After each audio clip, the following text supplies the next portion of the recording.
WhatsApp की नई privacy policy के चलते व्हाट्सएप यूजर्स की प्राइवेसी खतरे में है। ये एक सवाल आजकल बहुत चर्चा में है। नमस्कार, मेरा नाम है शिवानी ठाकुर और आप देख रहे हैं फाउंडर इंडिया।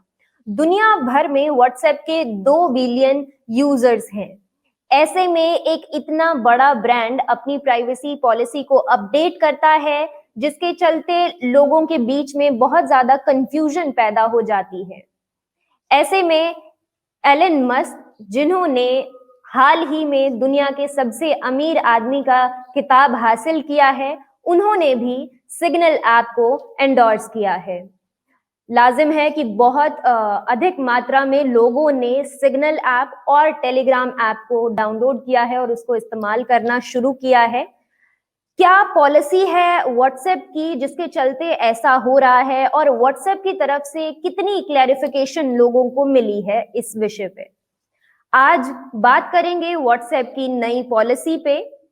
इसके लिए हमारे साथ आज मौजूद हैं आईटी एक्सपर्ट अनिरुद्ध सिंह। अनिरुद्ध, बहुत स्वागत है आपका हमारे शो में। नमस्कार अनिरुद्ध, मेरा पहला सवाल आपसे जो है वो यही रहेगा कि ऐसी बहुत सी ऐप होती हैं जो हम हमारी रोजमर्रा की जिंदगी में इस्तेमाल करते हैं।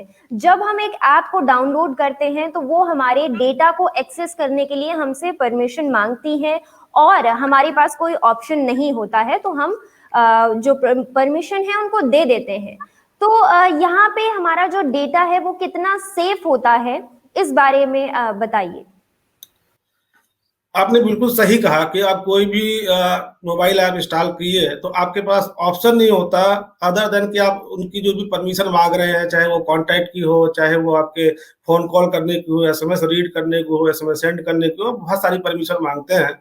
और अगर आप देखेंगे तो बहुत सारे ऐप जिनको उन चीजों की कोई जरूरत नहीं है वो भी मांगते हैं। फॉर एग्जाम्पल आप देखिए, आप मोबाइल बैंकिंग, किसी बैंक का आप यूजर हैं और बैंक का मोबाइल बैंकिंग ऐप इंस्टॉल करिए, वो कहता है कि फोन आप हमें कांटेक्ट की इंफॉर्मेशन दीजिए, एसएमएस भेजने की दीजिए, है आपको स्टोरेज की इंफॉर्मेशन चाहिए, जहां की आपकी इमेजेस होती है, हर तरह की इमेजेस आदमी मोबाइल में क्लिक करता है। तो ये बहुत बड़ा इशू है और हमने ये प्राइवेसी को लेके 2018 में मुझे याद है हमने एक कैंपेन भी किया था डेटा प्राइवेसी के विषय में, और उसमें बहुत से लोगों को हमने ये समझाने की कोशिश की थी कि किस तरह से हम इन सब चीजों को अवॉइड कर सकते हैं और कौन कौन से चीजों का हमें ध्यान रखना चाहिए और डेटा हमारा क्यों अनसेफ है, इतने सारे ऐप जब हमारे मोबाइल फोन पे हैं। तो हमने इस पे बहुत बड़ा एक कैंपेन चलाया था जो कि काफी हद तक सक्सेस भी रहा और बहुत से लोगों ने स्वीकार किया कि हाँ, एक बहुत बड़ा विषय है और हमें इस पे गंभीरता से विचार करना चाहिए। हमने गवर्नमेंट से भी रिक्वेस्ट की थी एक पिटीशन के थ्रू कि इस पे कोई कानून लाए जिससे कि ये तय किया जा सके कि किस तरह का ऐप किस तरह की परमिशन ले सकता है। और उसमें ऐसा नहीं होना चाहिए कि अब मेरी जरूरत है कोई ऐप यूज करने की और मैं कॉल करने की परमिशन नहीं देना चाहता हूं तो वो ऐप चले ही ना। वो ऐप चलता ही नहीं है तो फिर हर किसी के पास एक ही ऑप्शन रहता है कि वो आपको परमिशन दे दे।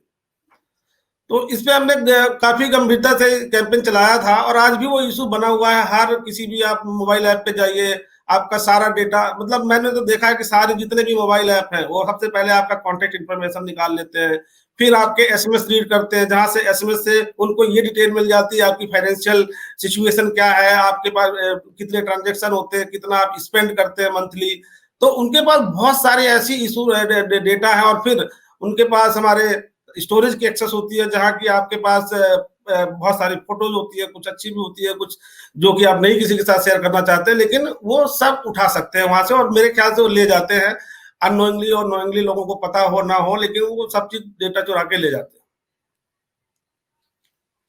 हैं। अनिरुद्ध, एक सवाल यहाँ मैं पूछना चाहूंगी कि ये जो डेटा एक्सेस करती हैं एप्स, इसका इस्तेमाल किस तरीके से किया जाता है और क्यों ये जरूरी है उनके लिए कि वो अपने यूजर का डेटा कलेक्ट करें? तो कहने के लिए अगर आप किसी भी मोबाइल ऐप की कंपनी से बात करेंगे तो उनका पर्सपेक्टिव तो ये होता है कि हम पर्सनलाइज एक्सपीरियंस देना चाहते हैं यूजर को।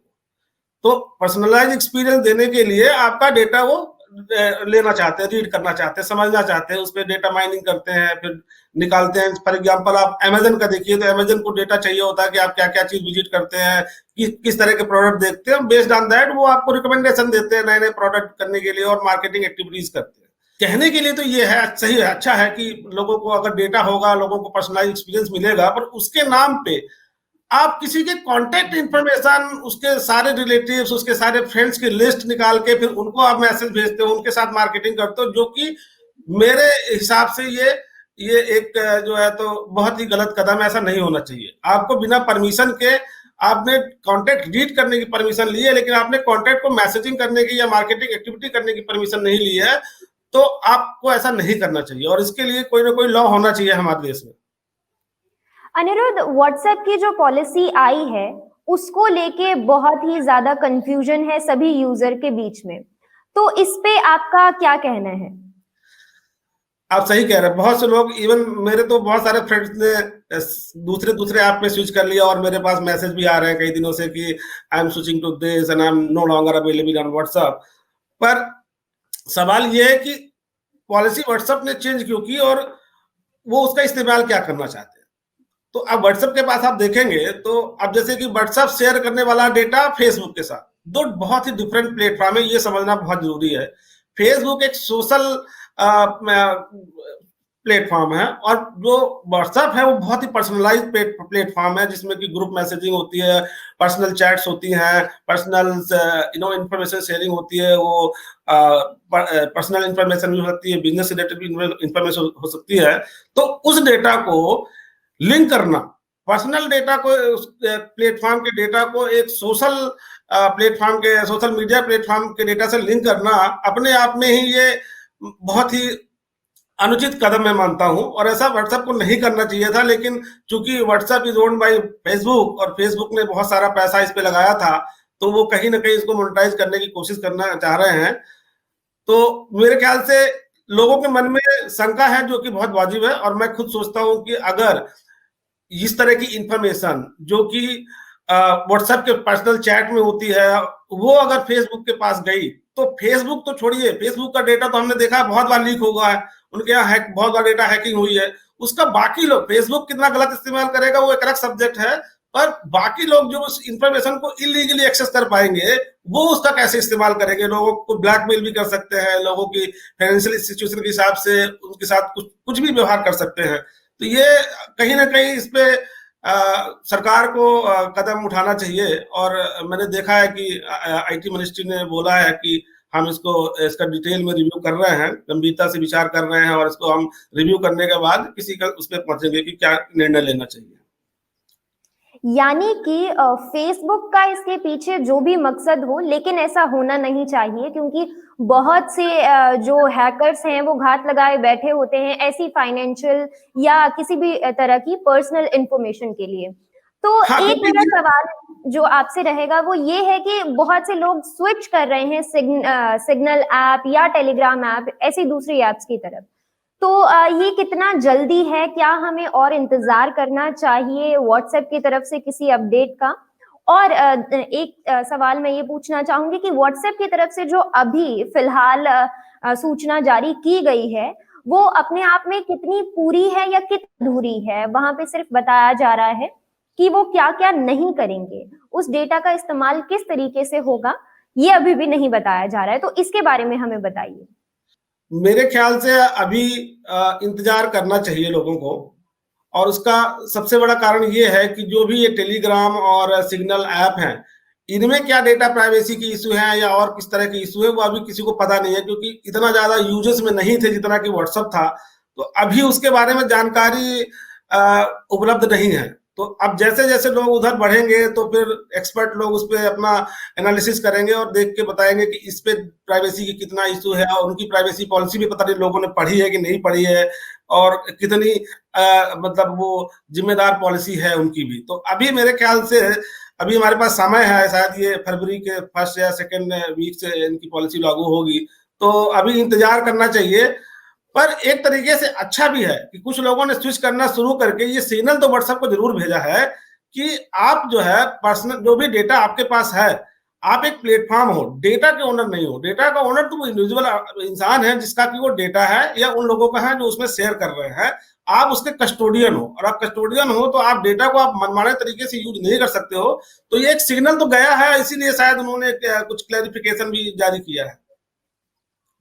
अनिरुद्ध, व्हाट्सएप के 2 बिलियन यूजर्स हैं पूरी दुनिया भर में, तो उनकी तरफ से क्या जिम्मेदारी बनती है कि वो अपने यूजर्स के सामने आए और उन्हें बताएं कि जो भी र्यूमर्स फैल रहे हैं या जो भी कंफ्यूजन है उसे क्लियर करना चाहिए उन्हें?